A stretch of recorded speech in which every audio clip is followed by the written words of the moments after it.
নমস্কাৰ মই ইউটিউব চেনেললৈ সকলোকে স্বাগতম জনাইছো আৰু আজি মোৰ ইউটিউবত 1000 সাবস্ক্ৰাইবাৰ সম্পূৰ্ণ হৈ উঠিছে আৰু মোৰ এই 1K ফেমিলিৰ সকলো সদস্যলৈকে মই মোৰ আন্তৰিক তথা কাব্যিক ধন্যবাদ জ্ঞাপন কৰিলো আৰু আশা ৰাখিলো আগলৈও এনেকৈ মৰম আৰু আশীৰ্বাদ কৰে যেন আজি এটা নতুন ভিডিঅ' আৰম্ভ কৰিবলৈ ওলাইছো আৰু আশা ৰাখিলো সকলোৱে যাতে উপভোগ কৰে আৰু ভিডিঅ'টো শেষলৈকে চাও বুলি ধন্যবাদ।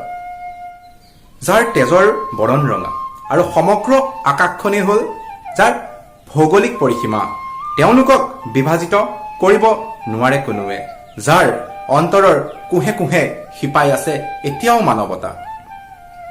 চৰাই পাখি, বতাহৰ গতি আৰু নদীৰ সোঁতক বাধা দি ৰাখিব নোৱাৰে কোনোৱে, যিদৰে মৰমও নেমানে কোনো জাতি, ধৰ্ম, বৰ্ণ আৰু ভাষাৰ বাধা। নৈখনি বৈ যায় য'ত পৰিবলে, সাগৰেই হ'ল তাৰ এটা নাম। ওলালেও দেখা পোৱা নাযায় য'ৰ পৰা শৰীৰৰ আধা কেঁচা ঘাম।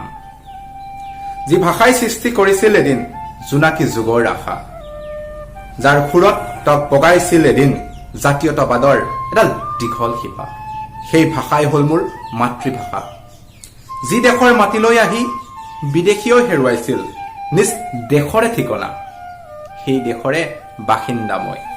সোণৰ অসম হ'ল মোৰ মাতৃভূমি আৰু প্ৰথম পৰিচয় হ'ল মোৰ অসমীয়া।